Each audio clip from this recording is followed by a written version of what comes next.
We're thrilled to be joined by the Vikings legend himself, Jared Allen.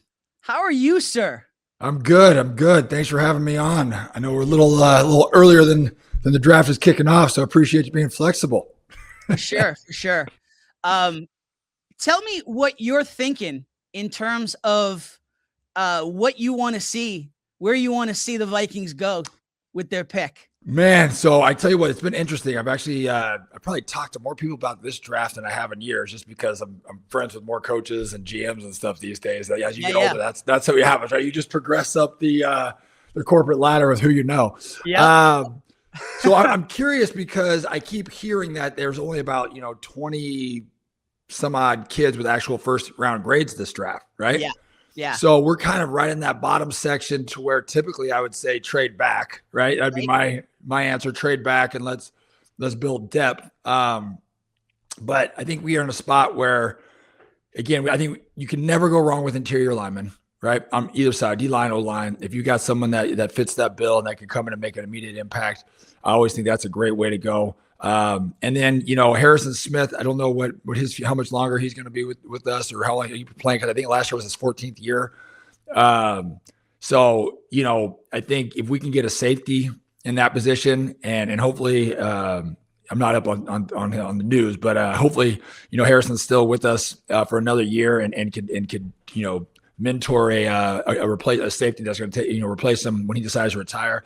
I think that would be good, because I think you're kind of right in that mid round where there's some good safeties in this draft. Other than that, I don't know. I don't know what you do towards the. Go ahead. What's that? Go ahead. Oh no, I was just saying. Other than that, I don't know what you do towards the bottom end of this first round. Yeah, it's crazy. Like our draft guy Tony Pauline, he's been doing the draft evaluations for 25 years now, and this is the lowest number of like first round grade guys that he can remember in the 25 years. Typically, which is interesting, right? So guys, and it's so I think you're going to see, 100%. I think you're going to see far less trade backs, right? Yeah. So I mean, the good part is for the upper half of this draft, you could probably much slate yourself where you're going to go, right? Versus teams making any crazy moves. And then it gets interesting for the bottom half of the draft, because you're going to overpay, right? If you're going to overpay, or you're going to take guys at the bottom third of this draft that have second round grades, and I think that's where it gets interesting towards the end of the first round, when people start trying to trade back into that second, maybe, right? Try to trade back down into that third, where they can get equivalent value for what they deem they're picking. So that's kind of how I view it. And then I look at teams that maybe don't need that much this year. And if you can leverage the farm for someone that wants to be in that top 10, and you could get future picks for, next year's draft, why not do that? And if you're good with getting down to those mid rounds, and you're going to get talented guys, that's what I think. Because I look at even like the pass rushing position, looking at some film the other day, and I think there's a bulk of good players, right? They get in the right situation with the right coaching in those mid rounds that can make huge impacts. And that's the fun part about the draft, right? We're all trying to slate them. Everybody's trying to judge them based off what their college career was. But the reality of college and the pros is so different, right? And the difference that's gonna separate, guys that are going to be in the first round and not actually do much in the NFL versus guys that are in the mid rounds that are going to excel, become all pros, is going to be that mindset, that mental tenacity they have to go in and master their craft and love it. And I was talking with Fred Minnick on our podcast earlier today about how crazy it is for these lower round draft picks now. They're actually taking a pay cut to go to college. Yeah. These mid-level guys are taking a pay cut to go to the pros. Yeah. Absolutely. And so where's that motivation, right? So I think, you look at when I got drafted, heck, we were chomping at the bit to get there. I was making $420 a month. Give me my money. Yeah. Right. And so I think you're going to see what guys' motivation are. And I think that's the hard part teams have now, is what's actually motivating these guys to play. What's going to be that mental gap that takes them to the next level. And that's hard when you have, you hope you have that all figured out in the first round. But in a draft like this, where you're reaching on some guys, I think that's what's going to be interesting to see over the years, how it actually shakes out. Like you said, so many of these mocks, and when you take a look at team needs, safety's the need. So many of these mocks that I've done, Dylan Thieneman is going in that going to the Vikings. If he's not selected earlier, maybe the Vikings jump up. Who knows? But for you as a defensive end, I mean, are you like rooting them on to go defensive end or no? I think we have a good group of pass rushers, right? I think we need to be healthy. And last year we were struggling with some injuries, and stuff like that, and guys just got to continue to build on your craft. That's the great part about the NFL. You have to build on your craft every single year. It doesn't matter if you're an all-pro or you're new to the team. If you're not building on your craft every single year, somebody is working to beat you. And so I think we have a good, between pass rushers, guys, the interior. I mean, I like safety. I do, if that's the route you want to go. But also I'm looking like we got a new quarterback, right? And we have a young quarterback. So either way, we have to protect our quarterback. Absolutely. And we had some injury in the O-line early in the year, I think, which kind of, threw some things off. I'm not opposed to, again, I don't know. I have to look at the board, so I don't know what running back might be back around that area, but I'm not opposed to, getting another young running back in there. We got to step up our run game a little bit. I know we got some good backs, right? Aaron Jones and Mason, right? Is that from the guy from Kansas City, from the Niners came over? Yes. So again, I think the way you're looking at the league, you see who won the Super Bowl. They ran the crap out of the ball, right? And then, control the line of scrimmage, play action, use your tight ends, use your receivers. I mean, we have arguably the best receiver in the NFL. We got to find clever ways to get him the ball. And so we got to protect our quarterback. So I really like I said, I hate saying it. I really like O-line. I really like O-line. I mean, this is the draft for O-line. O-line's probably the deepest position in this draft. Yeah, so I'm not opposed to that, and I'm not opposed to like I said, if the right safety, if the right defensive back is there. Like I remember the year, goodness, I can't remember what year it was. Whatever Harrison Smith's draft when we drafted him, right? Yep. I remember getting a text from George Payton, who's now over at the GM of the Broncos. We jumped back in the first round to get him because I was going back and forth with him of who we were going to take with. I think we had like the number 6 pick or something like that. We had an early pick that time. We went O-line. I was trying to get Claiborne from LSU, right, who could return punts and obviously selfishly cover quarterbacks. And I remember him saying, he's like, we traded back into, this is the guy. I mean, they were dead on about Harrison Smith. I mean, that dude is an absolute monster. He's an absolute beast. And I remember being super stoked when they told me, when they were so confident about them, I went and watched them. I was super stoked when we went and got him. So if a guy like that's available right there, I think you obviously grab him. I just think you're also in a position not to have to reach. So if the guy you're not there and you feel like if O-line is deep and you feel like you can get multiple O-line interior guys by trading back, I'm not opposed if you go down to the second and third to do that. If we like who we're starting with. But yeah, I think it's 2012 draft that was. Like 2012. They traded back up to 29 to get him. Yeah, we were 3-13. I remember we came back in to get him. So I'm curious. Those type of moves always happen, right? And especially kind of when you're in that sweet spot. And the Vikings might be in that area if, like you said, if there was only about 20, 25 guys with first round grades, and a team with an actual need is seeing their guys dwindle down, they might jump up and make us an offer we can't refuse. So I'm excited to see what Brzezinski does and the team does over there. It's one of those things. I think it's an exciting time for all fans because it's like getting shiny new toys and trying to figure out which ones are going to break and which ones are going to last and be awesome.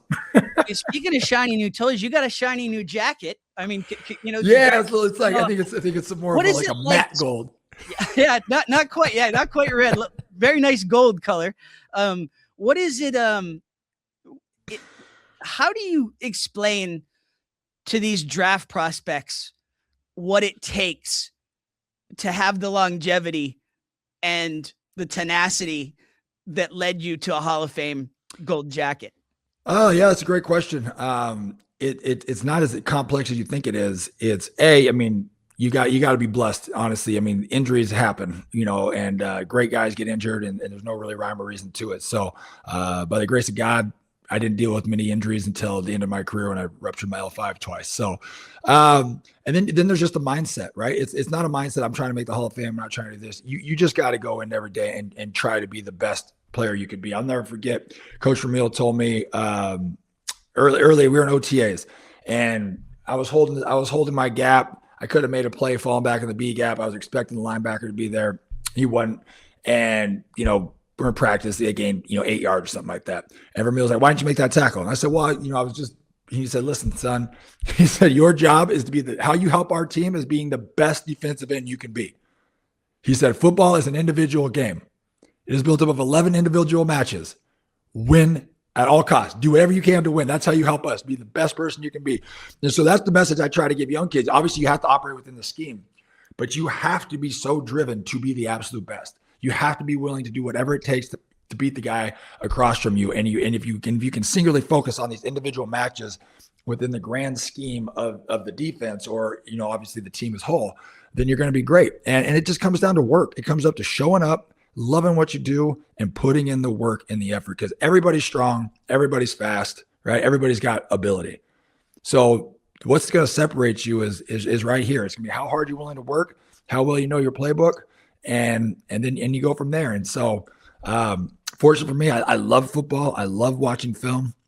I love the technique. I love the nuances of the game and trying to figure out the game within the game. And I'm just a little mean. So it just worked out. Are there any defensive ends in this draft class that just that kind of make you go, wow?